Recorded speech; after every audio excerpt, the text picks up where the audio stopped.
Welcome to the KBB Review podcast, the show all about the ups and downs and ins and outs of being an independent kitchen and bathroom retailer. I'm Andy Davies, the editor of KBB Review, and you'll hopefully remember that last week we talked all about recruitment and how to find good people. So today we're doing an unofficial part 2 to that episode as we discuss training and upskilling. When you take on a new person, how do you actually get them up to speed with you, your company and your customers? If they don't come with the specific skills you need, how do you train them? If you're hiring someone with little or no KBB experience, what do you focus on first? How structured do you make that training? Do you have inductions? Do you have buddy systems? Let's get all into that today. And here is our staff room of teachers feeling a bit giddy as it's half term. We have Trevor Scott from RFK and Rugby. Hello, Trevor. Good morning, Andy. We've got Nick Warrington from Stuart J Warrington in Macclesfield. Hello, Nick. Morning. We've got Steph Warner from Pier One Bathrooms in Hove. Hello, Steph. Hi, everyone. And we have Liz Pantling-Jones from Lima Kitchens in Milton Keynes. Hello, Liz. Hello. Now, before we get cracking with the subject in hand today, do you remember only 2 episodes ago, Liz, that you had a blanket across your knees because you were freezing cold? Do you remember that? Yeah, the boiler has gone back off. And it is now literally the hottest day that's ever happened. Yeah, it's like the surface of the sun. Steph, you're actually joining us from your holiday, which is very kind of you. Where are you? I'm in Suffolk, Wattisham. Nice. But you see, it could literally be Spain, couldn't it, the way it is? It could, yeah. And also, equally as glamorous, Nick, tell us where you're joining us from. I'm from the trade counter this morning, live. Oh, wait.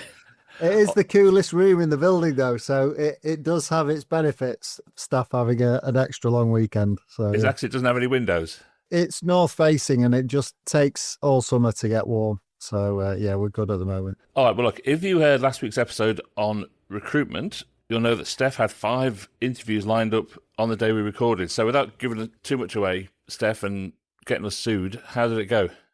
Really well. I ended up doing another couple later on in the week. Just a real diverse selection of candidates, and all of them were very good in their own way. And there were no, particularly painful interviews. And I think we've come out of it deciding that we're going to hire 2 of them instead of 1. Oh, wow. So I can't complain. The quality was really high. So the 2 that you might go for, are they experienced KBB people or not experienced KBB people? Neither are particularly experienced in KBB, but they're both, well, one's more senior and one's more junior, but they've both got experience in CAD and interiors. So they would need to be trained in the bathroom product side. But yeah, it was more the other skills we were talking about last week, that impressed us, and the willingness to learn and all of that stuff. So yeah, we did that thing where you interview one person, you think, right, this is it, we've got our person. And then the final one came in, and we probably had the attitude of, it doesn't really matter what you say because we've got our person. And then she was really strong. So we were like, oh God, what are we going to do now? Really impressive, to be honest. That's what's known as a nice problem to have, I think. Exactly. Yeah. So, and I wasn't expecting it. So yeah, really, really happy about that. And Liz, you're on the brink of signing somebody, aren't you, I think? Yeah, so we're meeting again today, making sure we still like each other and see if we can come to an agreement and just get things moving. No hanging around. That sounds like how me and my wife got together. We met each other, liked each other, and then came to an agreement. So look, this all feeds in very nicely to what we're talking about today, which I suppose is the next stage of this whole process, which is you take someone on and you like them. And, we've talked about the compromises you have to do last time. You're never going to find the person who can walk straight in and do the job. So we're going to talk about how you get those people actually up to speed in the job. You're about to take someone on, Liz. Let's start with you. What's the best thing you can do in that first couple of weeks when somebody new starts? What's your sort of train of thought in that moment? I think for us, it's just getting them settled, getting them comfortable in the team and understanding our processes. So we always do a little bit of shadowing for the first week or 2, set them up with some tasks and just make sure they get exposure to all elements of the business so they understand the full process and the way that people talk as well. So the role we're employing for is project manager. So it's really good, I think, for them to understand the kind of things that are said during appointment, how we present things, and so they have more confidence in what's been done before them as well. Because I always think, Steph, when someone starts particularly in a small team of where there's expertise there, it's really overwhelming, isn't it? When you listen to other people's conversations, you just think, oh my God, how do they know all that? I'm never going to know all that. Because the people that work in small showrooms, they're so multi-skilled and have so many different hats that they have to wear. Where do you start? What are you going to do with them when they start? So we've got quite a structured training program, I suppose, that we've put together, which is essentially just a checklist of everything we think they need to be able to demonstrate that they can do within the first sort of 3 months. So that's the kind of more structured side of it. And, the CAD training, getting the suppliers in and doing their product training. But then you've got the bit that sort of Liz is talking about understanding the process. And then because we're a showroom that gets a lot of walk-ins, they will need to be interacting with our clients straight away and being able to describe our process, sell the service, basically. So they will get thrown in at the deep end to an extent of, a customer's just walked in, go and talk to them. So we'll just do the whole thing of get them exposed and then give feedback. But similarly to Liz, what we're going to do is the 2 roles that we've recruited are sales designers, but we are going to get them to do all the tasks that everyone else in the team does as well. So they will be checking products in, they'll be ordering, all of that stuff, so that they know what the head of operations is doing, because they pass their orders on to her. So we want them to get a real good feel of how the whole business works so that they can make everyone else's life easier in their role as well. So it's just about understanding how we work and throwing them in at the deep end to an extent, but giving that really proactive feedback as well. So when you say you have a structured checklist, is that literally a structured checklist? Like you have a folder with it in that they work their way through? Is it that structured, or is it kind of a mental checklist you have? No, we have done that. We've just, put together a Word document with a checklist on of everything we think you need to be able to demonstrate within the first 3 months to be able to do the sales designer role. Independently put your quotes together with the quoting software. Obviously, if they haven't learnt virtual worlds, they'll have to do that training. And then we'll have a list of all of our core suppliers that they need to have arranged to come in and do training with. We also get them to price up each of our displays. So it's a really good way of getting them, firstly, to sell what's on display and know the products in the showroom. But then, learning the prices and things. So it's just a good way of getting them to be able to talk about what we've got on display.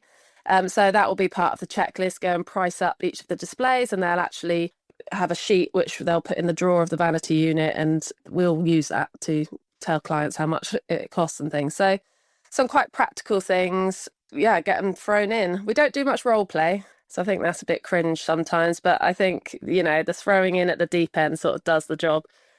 No, there's no 2 words guaranteed to send a shiver down the spine of an English person than role play. No, thank you.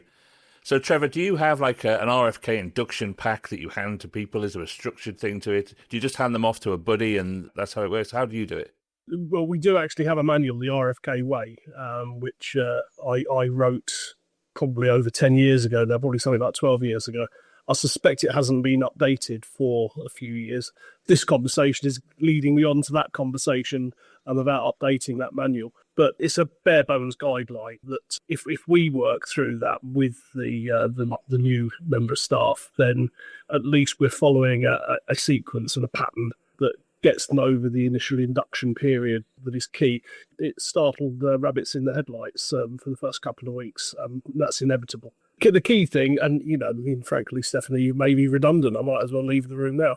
Everything you've said is basically what we do. A lot of shadowing, a lot of involvement with product suppliers, training, getting up to speed with software if it's something they're familiar with but not using our particular software, or right down to the basics of this is a mouse, that's a keyboard, if they've never done CAD design before. And putting a new candidate alongside an experienced member of staff in a mentoring role is something that will happen for minimum of 3 months, quite often for as long as 6 months, just depending on the candidate, the role, whether they've got pre-experience or not, or whether they're coming in green as grass.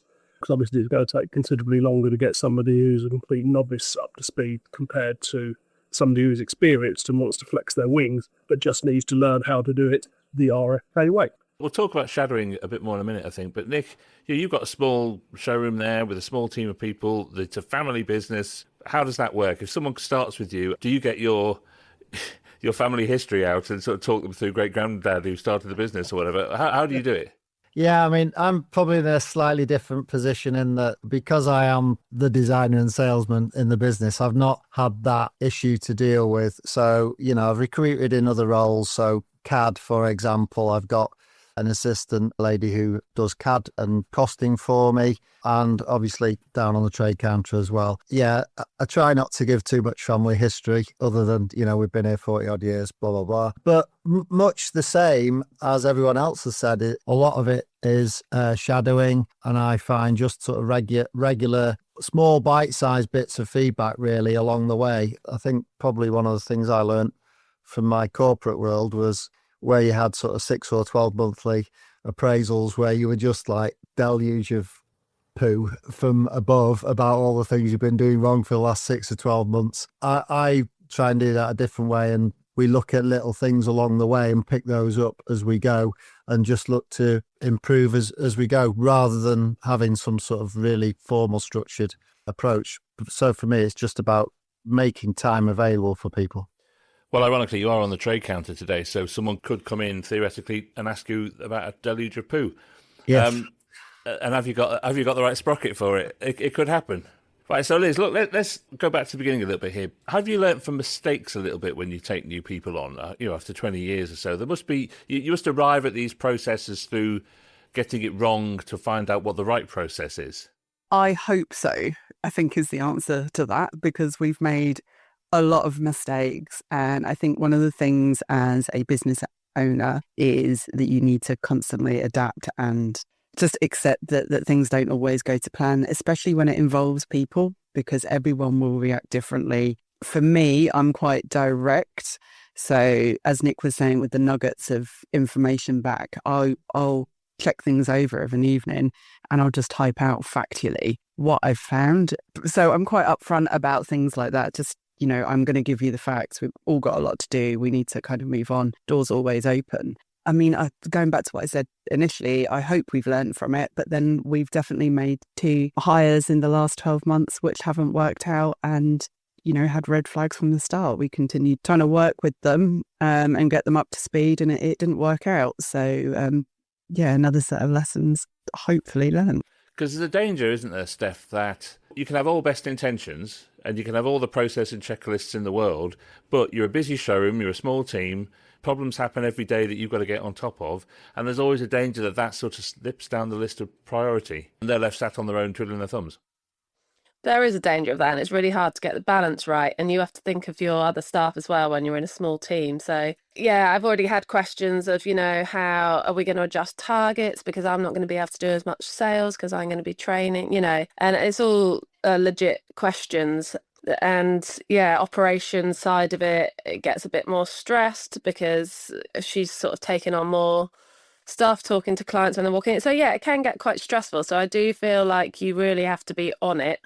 It will be an intense sort of 3 months, basically. And so we're just trying to think about what we do if we take 2 on at the same time, or whether to phase that, which is best, do it all at once or one after the other. So it is, you do have to have that in the back of your mind the whole time of and we don't want to compromise the service, but it's doable. It's doable. That shadowing element of it's so important, Trevor, isn't it? But you are taking another person's out of the sales process at the same time. They are going to have to devote time to helping the new person, and in doing that, they're not 100% focused on what their actual job is. So how do you manage that? I mean, do you adjust targets and things?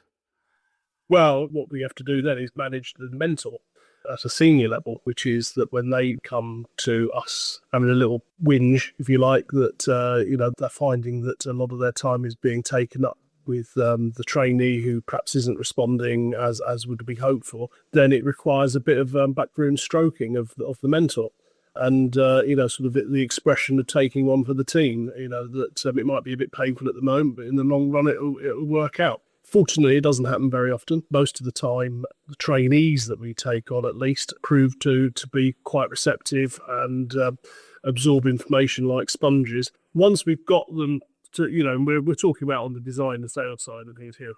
Once we've got them to the point where they can put basic room outlines in onto the CAD system, then to a certain extent they can be left on their own to crunch out that side of the job, whilst the senior can concentrate on getting the job over the line that is perhaps more important that day than a bit of formal training. And progressively, they become more useful and they're putting more information onto the system. They're literally shadowing. They're stepping alongside the senior designer in design briefs and meetings, and they're wandering around the showroom and learning from that person.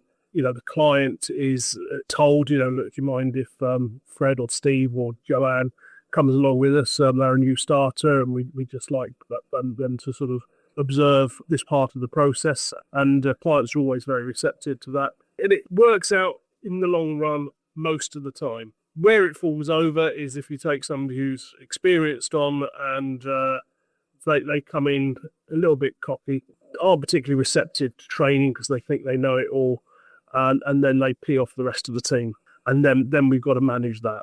But do you, as Steph says, do you adjust targets? Do you adjust things in a way to qualify that extra time that they spent doing something else? Frankly, no. It would be nice to think that in an ideal world, we could set targets that were achievable every month of every year on a consistent basis. But the last 3 or 4 years have taught us one thing, which is that business comes and goes and ebbs and flows in completely unpredictable patterns. Budgets and turnover expectations are out the door and have been for some time. We've got targets and we know who's achieving and who isn't achieving, but it's so difficult at the moment to be sure that that is down to the individual, not just down to market circumstances. All right, Liz, you've got a shadow. You've handed them over to somebody to be like a mentor, a buddy system kind of thing. But what about formal training on things? Are there courses that you send people off on, whether that's obviously the supplier stuff, and I think that's a separate thing. But what about sales training, the open skills, the soft skills type stuff that you have to have when you're dealing with the clients all the time? Do you have a formal classroom that you would send someone off to, or is it literally all on the job? All on the job. And I actually took some words from Trevor around 15 years ago, drunk in a bar, believe it or not. And he said to me, you have to allow the people you employ to go out, settle in, and then you tweak them. So you have to let them make the mistakes to know where they're at and how to change it. And I think that thank you, Trevor, since you told me that, we've had a lot more success in being able to do it. So being able to listen and step in and kind of guide them and question them as to how they arrived at a certain point or a certain phrasing, or explain to them why something, might just need a little bit of refinement, especially for people who have been in the industry for a while as well and got very set into other people's ways. So trying to be a bit softer yourself and do it on the job has worked much better for me, because I feel that an external person doesn't necessarily know our ethos well enough to be able to deliver that. It's slightly too generic. So if there was a kitchen and bathroom college that did lots of courses in how to do it, would you send people on it? Or is it you want them to learn the Lima Kitchens way of doing things rather than the KBB way of doing things? I am actually in discussions around this at the moment. And I think the issue that there has always been to find the ground between everyone and be able to deliver that there's different ways of doing things. I think that being able to read your clients or even just ask certain basics about how they best receive information, take things on, is something that comes with experience, and trying to teach those skills would be useful, I think. So if there was someone who could deliver that, then yeah, I think it could be a consideration. Ms. Steph, you come from a profession before you ended up in bathrooms that is clearly very clinical and very highly trained and lots of certifications and things like that. Do you send, or would you send anyone off on a formal training scheme or plan, even if it was just 2 days learning sales skills or how to close a deal or whatever it might be? Yeah, I would. I do think there's value in getting a bit of formal training. We're thinking about doing a bit of management training at the moment. But yeah, sales training, I would, because I think there's generic skills that you can learn. But I would agree with Liz that a large element of it needs to be on the job and about learning the way that, we do it. It's difficult when, like Liz was saying, people come from the industry from somewhere else and they've had a certain way of doing things, because you immediately get your back up a bit and be like, oh, that's irrelevant, this is how we do it. But actually, we have had a couple of people come in and say, well, have you ever thought about doing it this way? Why are you doing it like that? And I thought, actually, that is a really good idea. Maybe we'll just adopt that, because we're a new business and things. So yeah, you have to be a bit open. But I think in an ideal world, you would do a bit of structured training, sending people off if that's what they need to do, and then on the job as well. But there doesn't seem to be that much available. I'm looking at the moment for courses out there, and there's not that much available. So you just have to kind of makeshift it yourself. Well, that's a whole other other debate and conversation, but certainly one that needs to be had. By the way, if you're wondering why we haven't heard from Nick for a while, we're all watching him.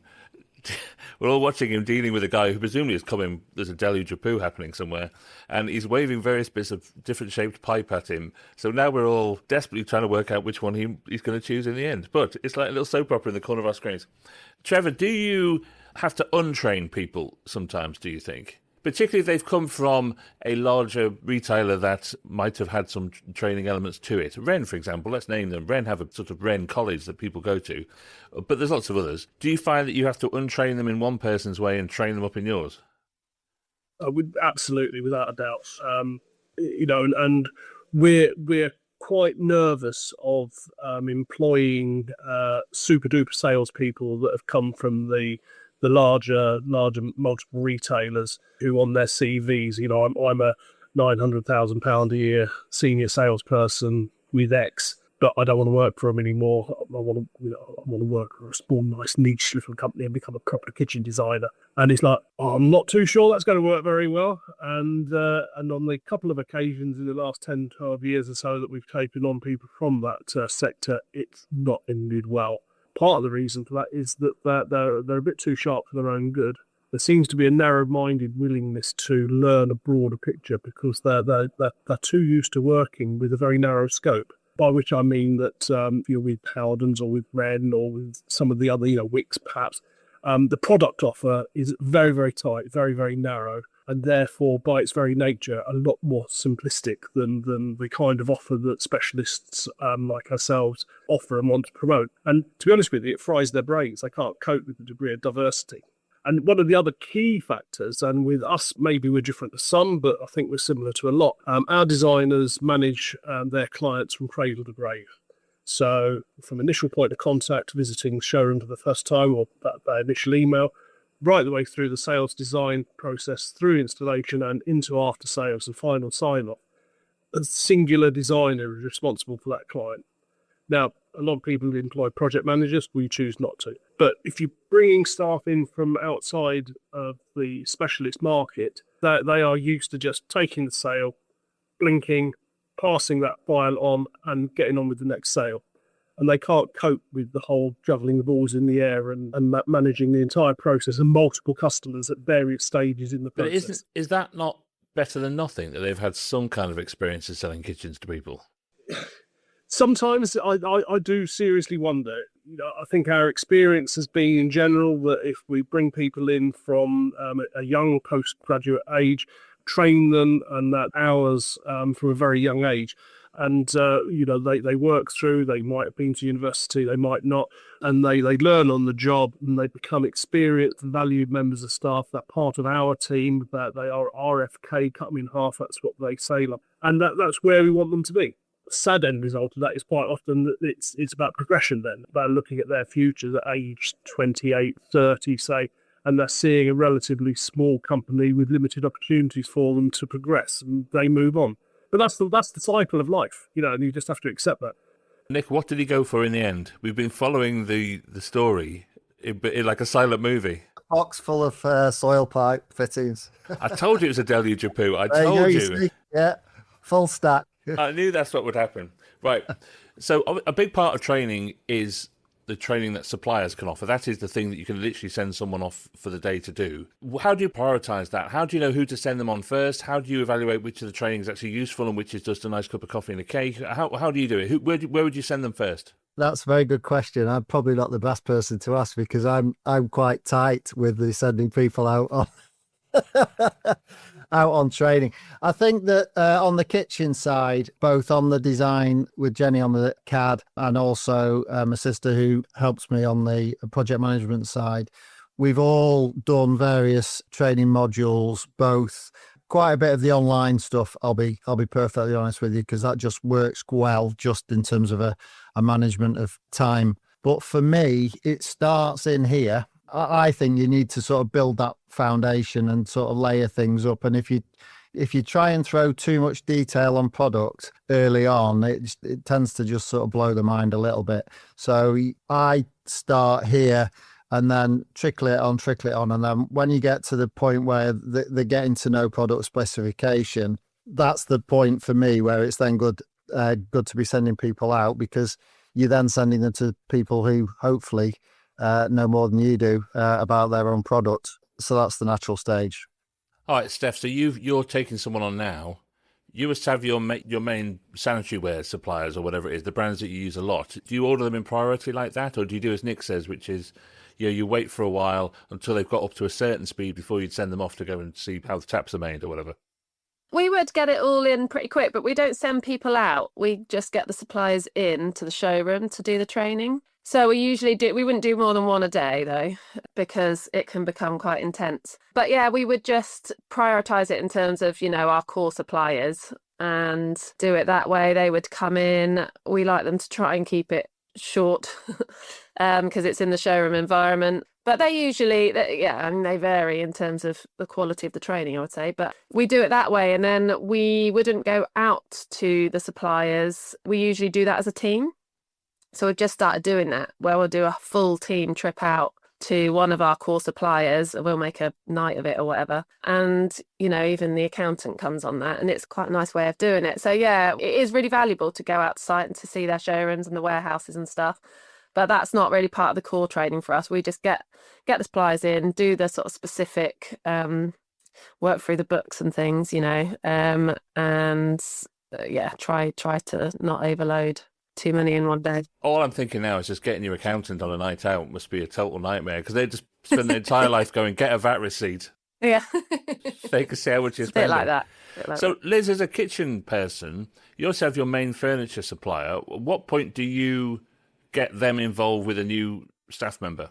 So our main suppliers, we get them involved quickly because understanding the product is important for us. One of them is within an hour of our showroom, so it makes sense to send them there. And the other one is not. So they come to the showroom to do some training in store. But we are in a lucky situation because two of our main suppliers are here in Milton Keynes. And then, as I say, the others are within an hour. So it seems silly not to send them and get them start building a relationship with the people in those showrooms as well, because I think that definitely strengthens employees' belief in the product and the service as well. This is a massive topic, of course, and we'll come back to this loads of times, I'm sure, in various other guises. But let's just go around the room quickly. Let's pretend that I am a retailer and it's me and my wife and we've got a showroom and we've got to a point where we want to take someone on for the first time. So, Trevor, what would be your one bit of advice that you'd give me? God, I feel like I've just been thrown under the bus. Consider very carefully who you take on. What you see at face value isn't necessarily what you're going to get at the end of the journey. Personally, I would take on a junior. As a Ma and Pa kitchen studio owner, starting from scratch, I wouldn't employ an experienced salesperson because they could ruin your business and you wouldn't know about it until it was too late.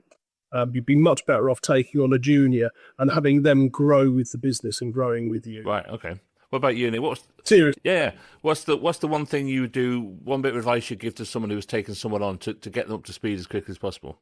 I think my lesson over the last sort of 13 years is to spend more time with them than you probably think is necessary at the beginning, and that will pay massive dividends in the long term. What would be your one bit of advice, Liz? Not to beat yourselves up if it doesn't work out, and to document everything good and bad. Right. Okay. That speaks someone who's just been talking to a solicitor.